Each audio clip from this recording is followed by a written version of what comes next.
Turabasuhuje mwese mukurikiye radiyo na televiziyo Tuzarutsinda TV, tuboneraho kubararikira kubana natwe mu makuru n'ikiganiro cy'ubusesenguzi twabateguriye cyo kurebera hamwe ku mutekano muke ukomeje kuzamba mu misozi miremire iwacu i Murenge. Tudatinze reka dutangire tubagezaho amakuru. Kuko mubizi yuko ubutegetsi bwa Kinshasa, ubutegetsi bwa Gitega bicaye hasi bagahuriza hamwe umugambi wo gukomeza kwica inzirakarengane abanyamurenge baherereye i Murenge, bakohereza ingabo ibihumbi by'ingabo kugira ngo bize kuzunguruka Minembwe, bize gufunga amarembo yose umunyamurenge yaboneragamo ibikoresho byamutunga cyangwa se ibikoresho bimufasha mu buzima bwa buri munsi. Izo nzira zose ubutegetsi bwa Kinshasa bwarabigerageje ku bufatanye n'ubundi n'ubutegetsi bwa Gitega n'inyeshyamba zibashigikiye. Bagaragaje uburyo bahafata bakoresheje ingabo za infantry, ntibyaza kubakundira. Bagaragaza uburyo bafunga inzira zose bazi yuko bazacika intege, bakabaremura nabyo ntibyaza kubahira. Kuri ubu ngubu noneho ko baragaragaza n'ubundi za drone zo bamaze iminsi bakoresha kugira ngo bakomeze bice inzirakarengane, kuko za drone n'ikoranabuhanga riri ku rwego rwo hejuru muri tekinoloji iriho kuri ubu ngubu. Rero iyo ngiyo niyo bahisemo, niyo nzira bari gukoresha yo kugaragaza uburyo basenya umunyamurenge, yo kugaragaza uburyo bakwirukana umunyamurenge bamukuye iwabo, yo kugaragaza n'ubundi buryo bakomeza kwica inzirakarengane. Rero izo ngizo nzira nizo zagiye zikorwa, ariko kuri ubu ngubu iyo bari gukoresha ni ya drone y'ikoranabuhanga ya tekinoloji yo kugenda barasa bica basenya. Ibyo zose nibyo bikomeza kugenda bikoreshwa n'ibitero byo mu kirere, za drone zitagira abapilote n'ubundi zitumwa n'izi regime za leta ya Kinshasa. Rero ni ukuvuga yuko muri iri joro muzi kuri drone zazimaze kangahe zitarasa i Murenge. Nabivuze no mu kiganiro nakoze cy'ejo nimugoroba saa 11. Ni ukuvuga ko drone zari zimaze kangahe zitarasa, ariko ku munsi w'ejo mu gihe cya sizeri zirengaho iminiti drone zaraje zirazunguruka ku kibuga cy'indege cya Kiziba, ziza gutera amakompora abiri kuri IEM, zirasa kandi zisubira inyuma y'iminota 10, zasa kandi zigaruka zitera andi makompora abiri ku kigo cy'ishuri cy'abanyeshuri. Tubibutse yuko ibyagiye byangirika byenda nk'ibikorwa remezo bihuza abaturage muri rusange, kuko kiriya kigo cy'ishuri cya IEM ni ikigo cyari gikomeye mu Minembwe, cyari gifite ibitaro, cyari kiyeneje mu bintu zose, ariko kuri ubu nico caje gusenywa. Ni ukuvuga yuko kiriya kigo cy'ishuri cyafashaga abaturage bose mu misozi miremire, kitarobanura ngo uyu ni umunyamurenge, uyu ni umubembe. Rero ibyo bikorwa remezo bifasha abaturage bose muri rusange nibyo ubutegetsi bwa Kinshasa, nibyo ubutegetsi bwa Gitega bakomeza kugenda barasa. Ni ukuvuga yuko kuri ubu ngubu uko byifashe, babanje barasa radiyo ya Minembwe, abaturage bose bumviragaho amakuru communication, baza kurasa ibitaro, baza kurasa amashuri. Bigaragaza ko nta kintu gisigaye, nta gikorwa na kimwe remezo gihuza abaturage bose batuye mu Minembwe kitarasenywa. Ibyo zose leta ya Kinshasa yarabisenye. Muzi kuri cyo twabisesenguraho, ni ukuvuga yuko batadushaka mu gihugu, bashaka kutwangaza, bashaka kubanza kumara ibikorwa remezo bihuza abaturage bose kugira ngo bace intege abaturage, babafunga inzira zose babona badacitse intege. Kuri ubu ngubu ni ukuvuga yuko ko barakora biriya kugira ngo babanze basenye amashuri, basenye ibitaro, basenye amakanisa, ibyo byose barabirashe. Ibintu byose bihuza bari abaturage bahereye mu Murenge abanze babirangize, noneho babone kugera ku mugambi wabo, bice intege abaturage batuye mu Murenge babone kuhagera. Ariko iyo nzira nayo niba bakoresha kuri umwe nayo ntizagirwaho.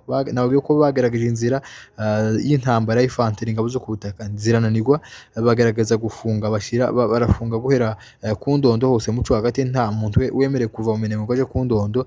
Ibyo nabyo ntibyaza kubahira. Kuri ubu ngubu ni ukuvuga ngo ni uko n'abanga bakoresha ko baragenda barikoresha kugira ngo babanze bangize ibikorwa remezo bihuza abaturage bose, mu rwego rwo kugira ngo bakomeze bace intege abaturage baherereye i Murenge. Rero ubwo nibwo bwicanyi, niko gahinda abaturage bafite. Abaturage ba Minembwe bafite agahinda, ko baragendana agahinda mu gihe ubutegetsi bwa Kinshasa burasa amashuri, burasa ibikorwa remezo byari bifitiye akamaro abaturage bose baherereye i Murenge. Muzi kuri abaturage ba Minembwe barataka basabisha imiryango mpuzamahanga.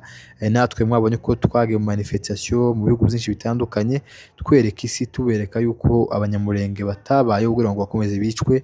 Nano leta yaduhagurukiye dusaba abarundi bumva izi mvugo dukoresha. Muzi ukuri ubutegetsi bw'u Burundi, leta y'u Burundi ntaco twayihemukiye, kumva yuko yaje kwifatikanya na leta ya Kinshasa gukomeza kumena amaraso y'abanyamurenge. Ibi bazabikora, ariko bifite ingaruka zikomeye imbere, nkuko umuntu uja mu kindi gihugu usagiye kwica ubwoko bumwe. Muri Kongo hari amoko 450, ayo yose aratwanze karatugwanya, afatikanyije na leta. leta ibona atari tosha ija kwiyambaza ubutegetsi bw'u Burundi n'ibindi bihugu tudashatse kuvuga aha ngaha, nka za Angola n'ibindi bifatikaje n'iyi regime ya leta ya Kinshasa gukomeza kwica abaturage.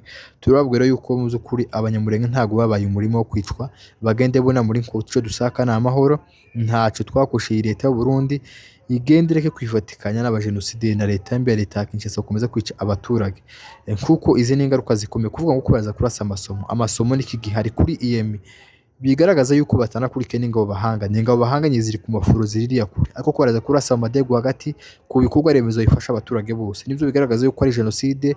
Ni kwa kundi bavuga ngo reka tubanze tumare ibintu, mwabonye ko babanje barasa amatungo barayarangiza, reka tubanze tumare ibintu turasha amatungo, reka turasa amakanisa, turasa amasomo, turasa ibitaro, amavuriro, noneho basigare nta kintu na kimwe bagifite kibahuza, baza bacisa intege babone kuva imurenge kuko ico bifuza no kudukura imurenge wacu. Ariko ivyo turabwira yuko mu by'ukuri ntabwo tuzahava, no kubakiriho kuri uyu munsi wa none ntabwo ari ku mbabazi za FARDC, ntabwo ari ku mbabazi z'abarundi, ariko tubwira abarundi yuko mu by'ukuri bakwiye kuna muri Nkota, ndetse tunasaba n'abandi bose bafite aho bahagaze amajwi yabo gukomeza gutabariza abaturage ba Minembwe kuko bari mu kaga, bafite inzara ibarembeje, bafite za drone zibari hejuru zazibasenyeraho amazu, zazibasenyeraho ibikorwa remezo. Rero umuntu wese ufite aho yageze ijwi ryiwe ntakwiriye kuryamika ikinige cyo kuvuga. Nsaba n'abanyamurenge bose muri rusange gukomeza iyi nzira yo kwereka amahanga, yo kwerekana akababaro kacu, twereka isi nubwo batumvira aha ngaha, ariko tidukwiriye guceceka mu gihe ababyeyi bacu baba barara hanze, mu gihe ababyeyi bacu babicwa umunsi kundi, mu gihe ababyeyi bacu baba baraswa na drone. Tidukwiriye kuryama ngo dusinzire, dukwiriye kwirukanka mu mihanda twerekana akababaro kacu, nimba ari ukwicwa natwe dupfa nkuko n'abandi bose bapfa.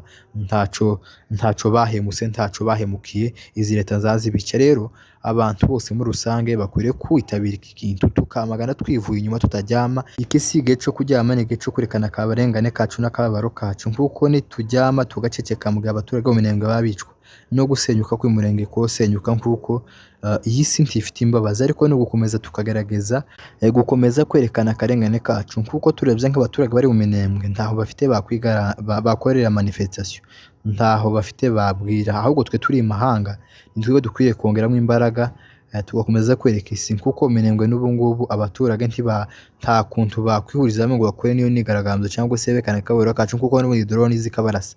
Ni ukugenda batatanye bari ku misozi badafite uwo babwira, dufite uwo batakira, internet ntazihari, amaconnection ntayo. Twe turi imahanga ariko dukwiriye kwamagana cyane twivuye inyuma, twifatikanya n'abandi bose gukomeza kwerekana ubwicanyi bwabukorerwa abavandimwe batuye imurenge. Rero uko niko byifashe, nico nakangura ubwoko bwacu gukomeza gushira hamwe no gukomeza kwerekana akarengane kacu, nubwo hari bamwe babipfuza, ariko kandi ukuri kuza gutinda kugatsinda. Tuzakomeza twerekana ukuri kwacu, tuzakomeza duhagarike ukuri kwacu. Conzi cyo neza nuko ukuri kuzatsinda, nkuko umuntu wese uhagaze ku kuri biza birangira atsinze. Rero uko niko byifashe, namukore nabateguriye, mwakoze kuba natwe, mwari kumwe n'umunyamakuru ugenda basesengurira amakuru 5 kuri 5.